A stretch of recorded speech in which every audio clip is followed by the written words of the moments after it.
It's Destination Newry. We greet you wherever you are across the planet. And if you're in America and if you're in Australia, you may well have heard about a big event that's going to occur in Newry on the 11th of June? 17th of June. The 17th of June, and it's to raise funds for a very, very important purpose. It's the Kevin Bell Repatriation Fund. I have with me in studio now Colin Bell, Kevin's father, and Damien Ruddy, friend of Colin and of Kevin. Trustee. And yeah, trustee. These men, when the tragedy occurred almost a year ago, we're now coming up to the anniversary.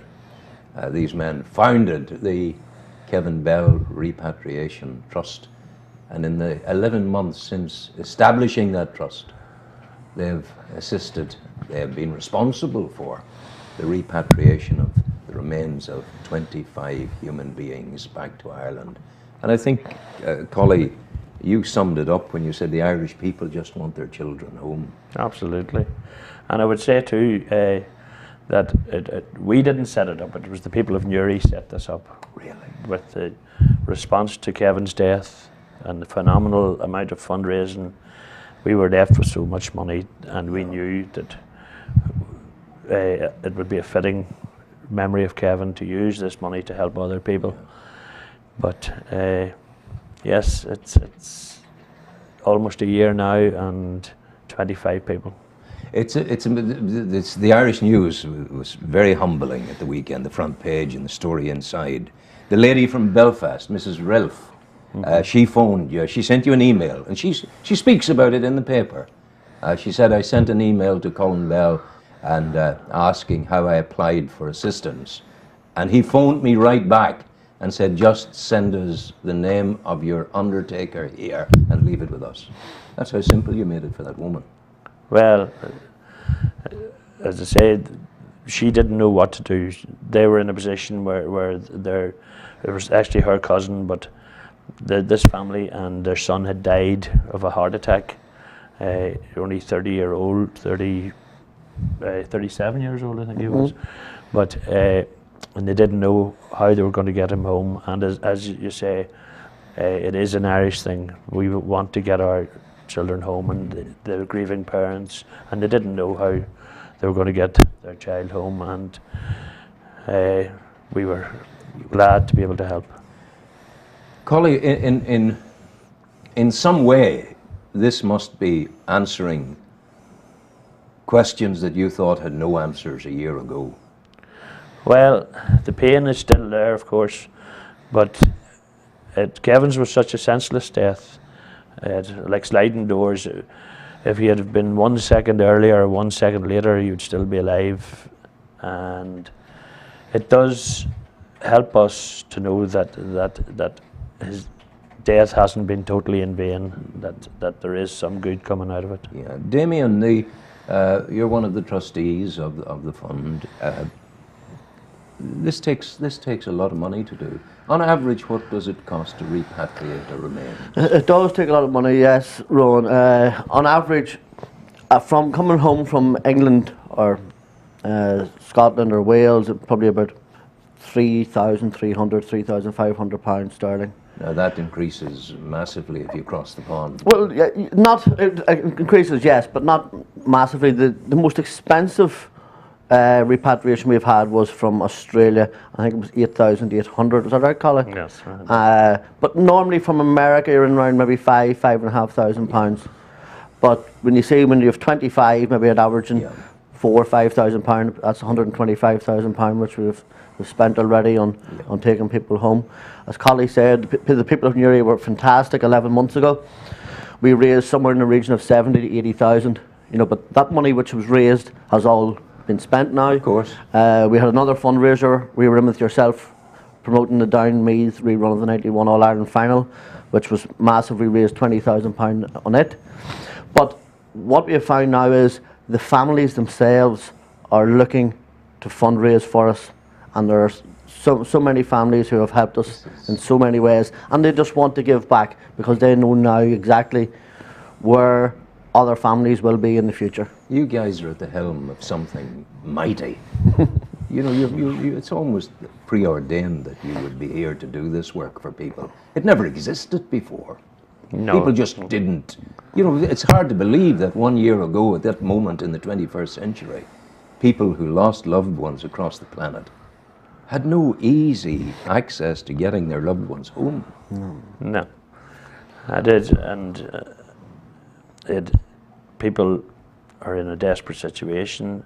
The first thing they think about is to get their children home, and they don't think about the cost, because I know myself, I would have sold a house You would surely. to get Kevin home, but it doesn't take away the pain. But it does help. It takes one of the worries away. It does, of course. It does, of course. What kind of people have approached you? Maybe that lady, the email, somebody else on a telephone, somebody else sending you a note.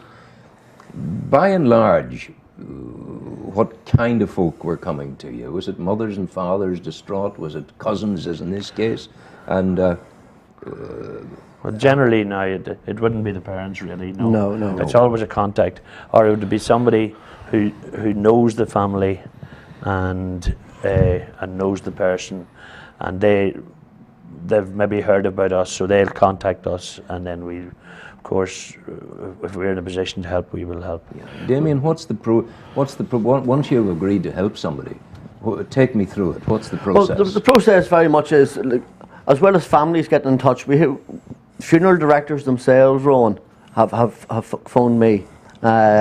We have a great contact over in Sligo, a fellow called Gerard Clark, who is one of the member of the Funeral Directors Association of Ireland, and he kindly agreed to put a link to the Kevin Bell Trust on the Funeral Directors Association's website, which means that all funeral directors in Ireland should now know that this fund exists. So automatically, when someone passes away, one of the first points of contact is a funeral director and undertaker. And undertakers have come to me, phoned me and said, Damien, got your number off the website, what happens? And the process then, Ron, is I would advise the funeral director to get in touch with the funeral director in America, in Boston, New York, Melbourne, Sydney, Cardiff, Norwich, London, wherever the Irish person has passed away. And simply they make a contact between the two selves. The funeral director here in Ireland will pay the bill, and then he will forward an invoice to myself and Collie, and we'll go down to the First Trust Bank here in Uri. Great girl down there, Aisling, has been very supportive, and an international bank transfer is done. And that's Of course, now you've got not only 25 families working with you, have 25 communities working absolutely, with you. yeah. True enough, yeah. And, This is going to and keep going. communities here in Ireland, but also communities abroad where these people have passed away as well. You know, Colin is a great contact there out in the Claddagh Centre out in Perth. Perth yeah. in Australia. You know, who was that lady, Colin? It's actually Joan Ross. She's Uri girl, actually from Lurgan. Lurgan. Yeah, and she's in the Claddagh Centre, which would be like an immigration centre in Perth, and looks after the well-being of Irish immigrants. What you've been doing is unbelievably, it's just good. It's what human beings are supposed to do. Have you found it has helped you make any sense at all of Kevin's death? No, as I say, it's one thing, it's keeping us very busy. There's that. It does not take the pain away, and we're still suffering, of course, because it's only 11 months. But it does help. As I said, if it gives some good out of Kevin's death, and we can take solace from that. I can't help but observe that when I last spoke to you, it was in your house at the time of the event. I greeted you there in the morning time. You could never have believed on that morning that all of this would come to pass. Oh, not at all. But again, it's the goodness of people. The reaction to Kevin's death in Uri was outstanding, and we could not believe how good people were, although we always knew Uri people were good, but Uri people, this is a Uri charity. Yeah. And this is founded and based and funded by Uri. It was Uri people started this fund. Yeah, we are. We have that reputation, all right. And Ron, it's amazing that College wife Esna and Esna's sister Noelle lost a son in similar circumstances in San Francisco in February, and there's 2 sisters lost 2 sons. Like, when we set the trust up, we never believed that we were going to take someone else back to Newry, let alone a member of the family. Same family. You know, myself and Colin were down in Belfast, and last Thursday evening at a wake in Belfast of a young lad we took home from Australia. And do you know what his name was? Kevin Bell. My goodness. You know, so you've ironies, and you know, Aye. you just can't get your head around things. I just think God's plucking your heartstrings a wee bit here. Yeah, There's- yeah, it's so. there's a bit of that at it. I find it difficult dealing with things like that. So Yeah. God only knows what Colin Ethna and the Bell Morgan families are going through. You know, it's. Yeah.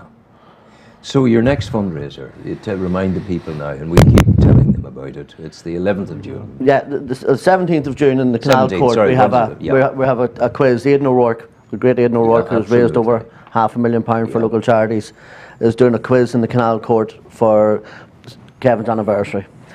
And we were lucky enough, Collie's sister was lucky enough to come and get an Ireland rugby jersey signed by Brian O'Driscoll and the whole 2014 championship winning team on the day he last played in the Aviva.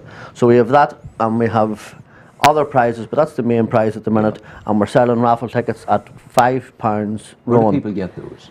Where do people get those? Well, we have them, any of the trustees have them, some of our local outlets in Newry are going to have them. There'll be a big promotion now in the next couple of weeks where they're going into GEA clubs, families who have been, whose loved ones we have repatriated have them all. So we have sent 1,000 to Australia. There's 1,000 out there in Australia.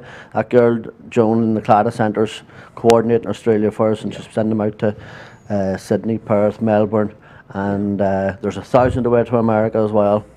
And then we have 3,000 here in Ireland, which I met a guy, Paul Agnew, Brian Agnew, Paul's brother, in the Canal Court on Saturday morning. We took his brother home from London in February time, and he left the Canal Court on Saturday morning with 400 of those tickets. Yeah. He wants to sell 400, his family alone. Yeah. You know, so we're hoping we'll sell those 5,000, will. You which will. will raise us £25,000 plus whatever the quiz raises on the night. But you know, the tickets are available. They'll be here in the town very shortly. Yeah. So there'll be a big push on publicity. And Well, boys, either one of you come in at any time, and we'll beat Thank the you. drum and continue Yeah. to Thank do you that. very much. Okay. yeah. Thank you. Go well. Damien will play some music now. Thanks, Damien.